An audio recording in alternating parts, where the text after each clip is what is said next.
சமைத்து சாப்பிடலாம் வாங்க. இன்னைக்கு கொத்தமல்லி சட்னி தான் செய்ய போகிறோம். எப்படி செய்யுதுன்னு பார்க்கலாம் வாங்க. மண் சட்டியில் எண்ணெய் ஊற்றி கடலப்பருப்பு உளுத்தம்பருப்பு சேர்த்துக்கலாம். நம்ம குட்டி தோட்டத்தில் பச்சை மிளகா கிள்ளிக்கலாம். காய் க்ளீன் பண்ணுற தண்ணியெல்லாம் கீழே ஊற்ற மாட்டேன். இந்த மாதிரி செடிகளுக்கு தான் ஊற்றுவேன். அதில் வந்த பச்சை மிளகா தான் இவங்க. ரெட்டு க்ரீன் எவ்வளோ அழகாக இருப்பாங்க பார்க்குறதுக்கு.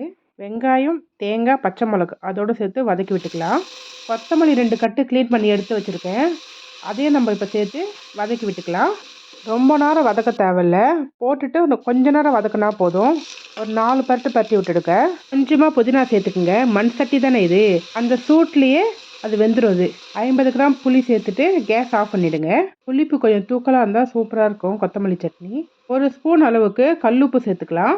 சூடு ஆறுறதுக்கப்புறம் நம்ம மிக்ஸி ஜாரில் போட்டு அரைச்சி எடுத்துக்கலாம். கடுகு உளுத்தம்பருப்பு போட்டு தாளிக்கலனா கூட சூப்பராக இருக்கும். சுட சுட சோறு போட்டு நெய் ஊற்றி அப்பளம் பொரித்து சாப்பிட்டா வேறு லெவல் டேஸ்ட்டாக இருக்கும். வீடியோக்காக நான் தாளித்து விட்டுருக்கேன். தோசைக்கும் இட்லிக்கும் வேறு லெவலாக இருக்கும் டேஸ்ட்டு. இங்கெல்லாம் வாரத்துக்கு 2 தடவை கண்டிப்பாக செஞ்சு சாப்பிடுங்க.